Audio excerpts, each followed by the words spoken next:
उत्तर भारत के एक छोटे से गांव बिलसापुर में इस साल सर्दी कुछ ज्यादा ही बेरहम होकर आई थी। दिन हो या रात, ठंड हड्डियों तक उतर जाती थी। सुबह सुबह पूरा गांव कोहरे की चादर में लिपटा रहता था और सूरज की रोशनी भी ठंड को मात नहीं दे पाती थी। गांव की गलियों में लोग आग जलाकर बैठे रहते थे, हाथ सेकते थे, लेकिन ठंड इतनी तेज थी कि शरीर सुन्न पड़ जाता था। बच्चे कांपते हुए स्कूल जाते, बुजुर्ग घांसते रहते और हर कोई बस यही कहता, इस साल सर्दी कुछ ज्यादा ही पड़ रही है। इसी गांव के एक छोटे से कच्चे घर में रहता था मोहन। मोहन अपनी पत्नी सीमा और 2 बच्चों आदित्य और निधि के साथ इस झोपड़ी में रहता था। घर मिट्टी का था, छत टिन की थी और दरवाजे के सामने एक छोटा सा आंगन था। मोहन और सीमा दोनों मेहनत मजदूरी करके किसी तरह अपना घर चलाते थे। मोहन शहर में अमीरों के घर खाना बनाता था और सीमा फूल बेचकर घर का खर्च निकालती थी। पैसा कम था, लेकिन मेहनत और ईमानदारी की कोई कमी नहीं थी।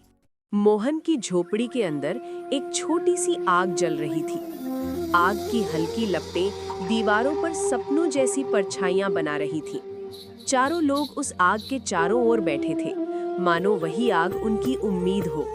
मोहन, उठ जाओ, आज बच्चों को स्कूल भी छोड़ना है और मैडम के घर भी जल्दी पहुंचना है। कल उन्होंने कहा था आज खास मेहमान आने वाले हैं। हाँ सीमा, उठ गया। इस साल ठंड कुछ ज्यादा ही है। ऐसा लग रहा है जैसे हवा नहीं, बर्फ सांसों में उतर रही हो। पापा, आज स्कूल ना जाए, बहुत ठंड है। बेटा, पढ़ाई ही वो आग है जो जिंदगी की ठंड मिटाती है। आज ठंड लगेगी, लेकिन कल तुम्हारे पास बड़ा घर होगा और ये ठंड सिर्फ एक कहानी बन जाएगी। पापा, हमारे घर में भी हीटर होगा ना? हाँ बेटी, हीटर भी होगा, एसी भी होगा और तुम्हारे कमरे की खिड़की से धूप आएगी, ठंड नहीं। बच्चों को स्कूल छोड़कर सीमा फूलों की टोकरी लेकर बाजार निकल गई और मोहन अपने सपनों का बोझ कंधों पर लिए शहर की तरफ पैदल चल पड़ा। कुछ ही देर में मोहन उस दुनिया के सामने खड़ा था जहां सर्दी सिर्फ खिड़की के बाहर होती है और अंदर हर कमरे में हीटर की गर्माहट। मोहन, देर क्यों हो गई? आज शाम पार्टी है। जी मैडम, रास्ते में कोहरा ज्यादा था, अब काम शुरू कर देता हूँ। मोहन ने चुपचाप सब्जी काटनी शुरू कर दी, दाल चढ़ाई, आटा गूंथा। हर पकवान में उसने अपने बच्चों का भविष्य मिलाया। और हाँ, शाम को अपने बच्चों और पत्नी को भी ले आना, उन्हें अच्छा लगेगा। सच मैडम? धन्यवाद, उन्होंने कभी इतनी बड़ी पार्टी नहीं देखी। मोहन के चेहरे पर हल्की सी मुस्कान आ गई। आज पहली बार उसे लगा उसके बच्चे भी उस दुनिया की रोशनी देख पाएंगे जिसे वो रोज दूर से देखता था। शाम ढल चुकी थी। ठंडी हवा गांव की गलियों में सन्नाटा बुन रही थी। मोहन ने अपनी झोपड़ी में रखी सबसे अच्छी साड़ी सीमा को दी और बच्चों को उनके साफ सुथरे कपड़े पहनाए। आज वे पहली बार इतने बड़े और अमीर घर की पार्टी में जाने वाले थे। घर में खुशी भी थी और हल्की सी झिझक भी। मोहन, बच्चों का ध्यान रखना, बड़े लोगों का घर है, कहीं कोई गलती ना हो जाए, हमें बस शांति से रहना है। चिंता मत करो सीमा, मैं बच्चों को समझा दूंगा। हम मेहमान हैं, इज्जत से जाएंगे और इज्जत से लौटेंगे। पापा, सच में बहुत बड़ा घर होगा, टीवी में जैसा दिखाते हैं वैसा? हाँ बेटा, शायद उससे भी बड़ा। वहाँ सब कुछ चमकता होगा। और वहाँ बहुत सारी मिठाइयाँ होंगी ना, बड़ी बड़ी प्लेट में। हाँ बेटी, आज तुम दोनों जी भरकर मिठाई खाना। कुछ देर बाद वे मिसेस वर्मा के विशाल बंगले के सामने खड़े थे। चारों तरफ रोशनी ही रोशनी, बड़ी बड़ी गाड़ियाँ और दरवाजे पर खड़े गार्ड। बच्चों की आंखें आश्चर्य से फैल गईं। पापा, ये तो किसी फिल्म का घर लग रहा है। यही अमीरों की दुनिया है बेटा। अंदर कदम रखते ही गर्म हवा ने उनका स्वागत किया। पापा, बाहर तो बहुत ठंड थी, यहाँ बिल्कुल ठंड क्यों नहीं लग रही? यहाँ हर कमरे में हीटर लगे हैं। हीटर से पूरा घर गर्म रहता है, इसलिए सर्दी अंदर नहीं आ पाती।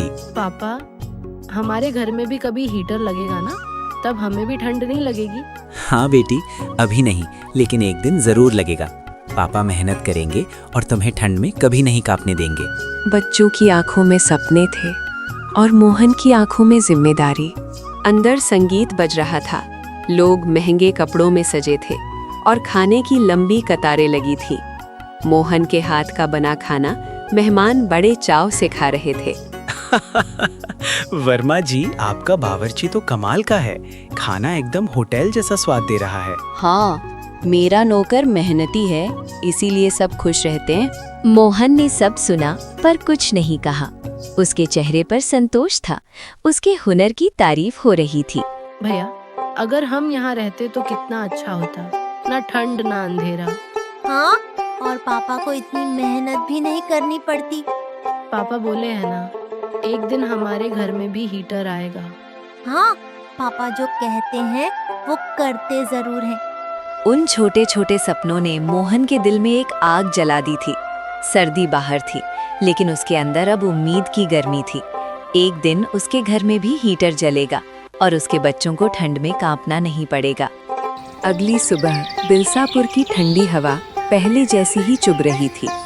धुंध अब भी गलियों में फैली थी, लेकिन इस बार किस्मत की धूप चुपचाप मोहन की ओर बढ़ रही थी। मोहन रोज की तरह सुबह जल्दी उठ गया। उसने अपने दोनों बच्चों को गहरी नींद में सोते हुए देखा। उनके मासूम चेहरे देखकर उसका दिल भर आया। सीमा, मैं आज शहर थोड़ा जल्दी जा रहा हूँ। नया काम मिला है। ठीक है, लेकिन ठंड बहुत है। अपना ध्यान रखना और खाना समय पर खा लेना। पुराना स्वेटर, सिर पर मफलर और दिल में 1000 जिम्मेदारियां लेकर मोहन शहर की ओर चल पड़ा। शहर पहुंचते ही सब कुछ बदल जाता था। ऊंची ऊंची इमारतें, चमकती गाड़ियां, बड़े बड़े बंगले, और उन्हीं के बीच खड़ा था मोहन, एक छोटा सा आदमी बड़े सपनों के साथ। आज वो एक नए शानदार बंगले में खाना बनाने आया था। मोहन ने रसोई में साधारण दाल, चावल और सब्जी बनाई, लेकिन उसके हाथों में माँ की सीख और मेहनत का जादू था। मोहन, आज क्या खास बनाया है? साहब, बस साधारण खाना है, पर दिल से बनाया है। जैसे ही मालिक ने पहला निवाला खाया, उसकी आंखें फैल गई। कमाल है, इतना स्वाद! तुमने कहीं ट्रेनिंग ली है? नहीं साहब, गांव में माँ से सीखा है। तभी मालिक का एक दोस्त वहां आया। दोनों एक नए रेस्टोरेंट की बात कर रहे थे। देसी खाना, गांव वाला असली स्वाद। मोहन, क्या तुम हमारे नए रेस्टोरेंट में शेफ बनना चाहोगे? अच्छी तनख्वाह मिलेगी और रहने की भी व्यवस्था होगी। मोहन का दिल जैसे रुक सा गया। उसे अपनी झोपड़ी याद आई, ठंडी रातें, बच्चों की अधूरी ख्वाहिशें। साहब, क्या मैं सच में ये कर सकता हूँ? अगर मेहनत कर सकते हो तो सब कर सकते हो। मोहन ने कांपते हाथों से सीमा को फोन मिलाया। सीमा, आज हमारी किस्मत बदल सकती है। मुझे बड़े रेस्टोरेंट में शेफ की नौकरी मिल रही है। सच कह रहे हो मोहन? भगवान ने हमारी सुन ली। बस मेहनत करना। उस दिन पहली बार मोहन को लगा कि गरीबी उसकी पहचान नहीं है, सिर्फ एक पड़ाव है। एक मजदूर का सपना अब हकीकत बनने की राह पर था, लेकिन असली संघर्ष अभी शुरू होना बाकी था। कुछ दिनों बाद मोहन ने अपने जीवन का सबसे बड़ा फैसला लिया। बिलसापुर की मिट्टी, ठंडी हवाएं और शांत गलियां, आज वो सब पीछे छूटने वाला था। मोहन बेटा, शहर की जिंदगी आसान नहीं होती। वहां हर कदम संभल कर रखना पड़ता है, लेकिन मुझे तुम पर भरोसा है। काका, आपने हमेशा हौसला दिया है। बच्चों का भविष्य बेहतर हो, बस उसी के लिए जा रहा हूँ। दुआ बनाए रखिएगा। इस गांव ने हमें मेहनत करना सिखाया है। अब वक्त है कि हम बच्चों को एक नई दुनिया दिखाएं। बस धीरे धीरे आगे बढ़ी और मोहन का परिवार सपनों और अनजाने डर के साथ शहर की ओर निकल पड़ा। शहर पहुंचते ही मोहन की आंखें चौंधिया गईं। ऊंची ऊंची इमारतें, चमकती सड़कें और हर तरफ भागती भीड़। पापा, यहाँ तो सब कुछ बहुत बड़ा है। गांव से कितना अलग है ये जगह। हाँ बेटा, यहाँ सपने भी बड़े होते हैं, बस उन्हें पूरा करने के लिए मेहनत भी बड़ी करनी पड़ती है। रहने के लिए जो कमरा मिला वो उम्मीद से कहीं छोटा था। टपकती छत, तंग दीवारें और बाहर का लगातार शोर। मोहन, गांव की हमारी झोपड़ी छोटी थी, पर उसमें अपनापन था। यहाँ सब कुछ अजनबी लगता है। मैं जानता हूँ सीमा, अभी शुरुआत है, कुछ दिन मुश्किल होंगे, लेकिन यहीं से हमारी नई कहानी शुरू होगी। अगले दिन मोहन का रेस्टोरेंट में पहला दिन था। तेज रफ्तार काम, सख्त नियम और अजनबी लोग। यहाँ हर मिनट की कीमत है, गलती की कोई गुंजाइश नहीं। अगर टिकना है तो खुद को साबित करना होगा। जी सर, मैं पूरी मेहनत करूंगा। खाना बनाना ही मेरी पहचान है। गांव का देसी स्वाद यहाँ कौन खाएगा? यहाँ तो 5 स्टार लोग आते हैं। मोहन ने कुछ नहीं कहा, लेकिन उसके आत्मसम्मान को गहरी चोट लगी। पापा, स्कूल में बच्चे कहते हैं कि मैं गांव से आया हूँ। मेरे कपड़ों पर हंसते हैं। बेटा, याद रखना, कपड़े और जगह इंसान को छोटा बड़ा नहीं बनाते। मेहनत और ईमानदारी ही असली पहचान होती है। शहर की जिंदगी सच में आसान नहीं है, लेकिन हम साथ हैं, यही हमारी ताकत है। रात को जब सब सो गए, मोहन छत पर बैठकर शहर की चमकती रोशनी देख रहा था। क्या मैंने सही फैसला लिया? गांव में कम था, लेकिन सुकून था। यहाँ सब कुछ बड़ा है, पर हर कदम पर संघर्ष है। नहीं, अब पीछे मुड़ने का सवाल नहीं। मैं टूट सकता हूँ, लेकिन अपने बच्चों के सपने नहीं टूटने दूंगा। शहर की चमक दमक के पीछे एक कठोर सच छिपा था। मोहन को यहाँ आए कुछ ही हफ्ते हुए थे और आज उसे पहली बार बड़े वीआईपी ऑर्डर की जिम्मेदारी मिली थी। आज साबित करना है। लेकिन भीड़, शोर और जल्दबाजी में उससे वही गलती हो गई। वीआईपी डिश में नमक ज्यादा पड़ गया। किसने बनाया ये खाना? सर, मुझसे गलती हो गई।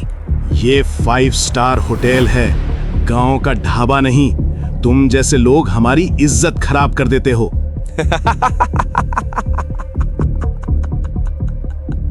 लेवल देखो अपना। उस दिन सिर्फ एक डिश खराब नहीं हुई थी, मोहन का आत्मसम्मान भी सबके सामने बिखर गया था। घर लौटते समय मोहन के कदम भारी थे, लेकिन उसे नहीं पता था कि रात अभी और मुश्किल होने वाली थी। मोहन, स्कूल से फोन आया था। अगर फीस 2 दिन में जमा नहीं हुई तो आदित्य का नाम काट देंगे। ये सुनकर मोहन की सांस जैसे रुक गई। नौकरी जाने का डर अलग और बेटे की पढ़ाई भी खतरे में। अगर मैं हार गया तो मेरे बच्चों का क्या होगा? पापा, मैं पढ़ाई नहीं छोड़ूंगा ना। उस पल मोहन टूटा जरूर, लेकिन उसी पल उसके अंदर कुछ बदल गया। अगली सुबह मोहन 4 बजे उठ गया। रात की बेइज्जती अब डर नहीं थी, वो जिद बन चुकी थी। अब गलती नहीं, अब जीतना है। सुबह अभ्यास, काम के बाद वीडियो देखकर सीखना, नोटबुक में मसालों का अनुपात लिखना, हर दिन खुद को बेहतर बनाना। यार, आज इसकी डिश का स्वाद अलग है। कुछ हफ्तों बाद फिर वही मौका आया, फिर वीआईपी पार्टी और फिर वही डिश जो पहले खराब हुई थी। इस बार मैनेजर ने जानबूझकर वही जिम्मेदारी मोहन को दी।